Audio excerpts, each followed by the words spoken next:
Persepsi adalah biang masalah. Percayakah Anda bahwa dalam pelajaran Millionaire Mindset, persepsi merupakan hal nomor satu yang wajib dirubuhkan? Karena disampaikan di sesi awal, inilah pelajaran yang paling banyak menghasilkan resistensi atau perlawanan dari banyak peserta, termasuk saya. Contoh persepsi beberapa orang yang berkomentar seperti ini. Zaman sekarang banyak perempuan matre. Lihat lelaki hanya dari ukuran materinya. Dalam Millionaire Mindset, persepsi bukan seperti itu, tapi seperti ini. Hanya lelaki yang kere yang bilang bahwa semua perempuan matre. Anda lihat bedanya kan? Persepsi ini bisa membuat Anda tertohok-tohok, tetapi hati kecil sebenarnya mengiyakan juga. Atau contoh lain persepsi seperti ini. Belagu banget sih ini orang, pakai motor Harley, suaranya menggelegar berisik, gayanya sombong. Sering kita mendengar komentar orang seperti itu, bukan? Akan tetapi sebenarnya pernyataan tersebut merupakan antitesa atau lawan dari sisi konsius pikiran yang menyatakan saya tidak mampu beli motor Harley. Karena itu sebagai pelampiasan, keluarlah omongan negatif yang mengutarakan persepsi dari sisi buruknya. Di awal-awal sesi, semua diacak-acak begini. Ya, otak kita rasanya seperti dibolak-balik. Ini merupakan suatu hal yang membuat tidak nyaman. Tetapi dalam pikiran hati kecil kita rasanya seperti ada yang nyeletuk. Iya juga sih, karena sudah ada kesepakatan di antara sesama peserta dan fasilitator yang mengajarkan bahwa mereka akan menggunakan bahasa langsung. Mau tidak mau, persepsi tersinggung. Harga diri, gengsi, atau ilmu, atau apapun yang dipegang sebagai kebenaran versi diri peserta harus ditanggalkan, harus ditinggalkan. Sama seperti sahabat yang mendengar atau menonton video ini, Anda harus berani meninggalkan apapun yang Anda pegang saat ini demi pelajaran baru yang akan kita dapat bersama video ini. Pasalnya, membawa persepsi lama akan membuat Anda menjadi seperti Anda sekarang. Jadi, di dalam video ini, kalimat dan kata-kata direct akan menjadi senjata percepatan pembelajaran. Contohnya ketika saya dijadikan subjek tanya jawab, Mr. Mardigu, what do you think about Bentley or Rolls Royce? Quick answer, no thinking please. Saya jawab, mobil mewah, mobil mahal, mobil orang kaya, mobil buat pamer. Good, that is snap answer, very straightforward, and it shows that you are having a poverty conscious, katanya. Dia mengatakan bahwa saya memiliki kesadaran miskin, poverty conscious. Iya, dia bilang itu membuktikan bahwa saya memiliki kesadaran miskin. Sekali lagi, kemudian dia melanjutkan, kamu berjarak dengan kekayaan, karena itu kamu kerja sekuat tenaga, tapi pola pikir kamu miskin akan membawa kembali kamu ke dunia miskin. Saya terkejut dengan penjabarannya, tapi karena sejak awal sudah disepakati untuk tidak boleh tersinggung dan harus siap jika persepsi kita dirubuhkan, kata-kata tersebut pun rasanya nancep langsung ke akar pikiran bawah sadar saya. Bruce, how about you?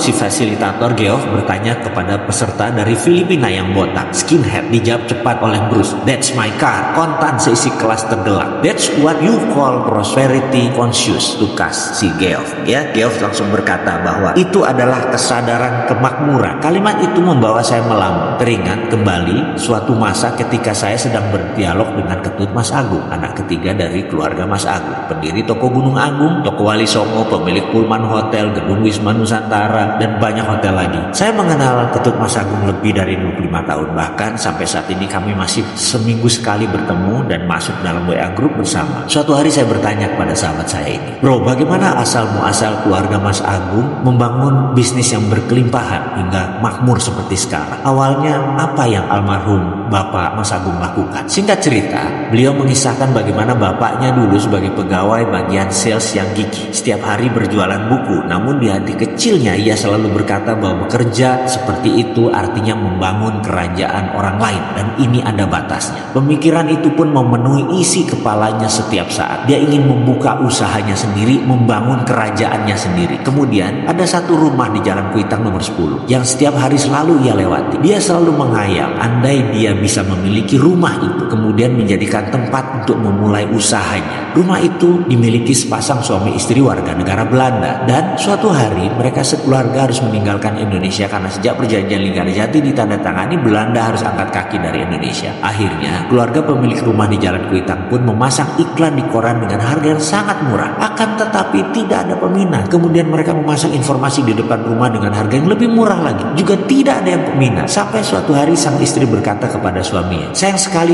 kita meninggalkan aset di negeri orang seperti ini. Bagaimana kalau kita tawarkan kepada orang yang lewat? Saya perhatikan ada seorang anak muda berwajah oriental setiap hari lewat, dan dari raut mukanya sepertinya dia orang yang berdedikasi, rajin kerja, pandai, siapa tahu dia berminat, Pak. Anak muda yang dimaksud istrinya tak lain adalah Mas Agung. Maka suatu hari ketika Mas Agung lewat, dipanggil dia dan ditawarkan rumah tersebut. Tentu saja tawaran tersebut disambut antusias oleh Mas Agung. Sayangnya, begitu disebut harga, Mas Agung tidak sanggup. Padahal harga tersebut super murah dibanding penawaran via koran, bahkan harga yang ditempel di depan rumah tersebut. Tapi apa mau dikata, uang Bapak Mas Agung belum terkumpul sampai sebegitu. Akhirnya sang suami menawarkan solusi agar Mas Agung mencicil selama 5 tahun. Mas Agung pun menyetujui. Dia berusaha keras bekerja, menyicil kewajibannya yang dikirim langsung ke Belanda. Dan benar, 5 tahun kemudian dia lunasi rumah tersebut. Sahabat saya, Ketut Mas Agung menyimpulkan, begini Mardigu, misalnya dulu bapak saya tidak pernah menyatakan berkali-kali bahwa dia akan punya bisnis sendiri. Misalnya dulu bapak tidak pernah membatin setiap lewat rumah tersebut bahwa dia ingin memulai bisnis dari sana. Ini rumah saya. Misalnya dulu dia tidak mengulang-ulang mantra dalam dirinya, ini rumah saya, ini kantor saya, ini kerajaan bisnis saya mulai dari sini. Pasti rumah itu dibeli orang lain, bukan ditawarkan kepada dia. Ketika dia berkata tidak mampu, pasti sepemilik rumah akan mencari pembeli yang mampu, bukan menawarkan solusi menyicil kepada dia. Ya,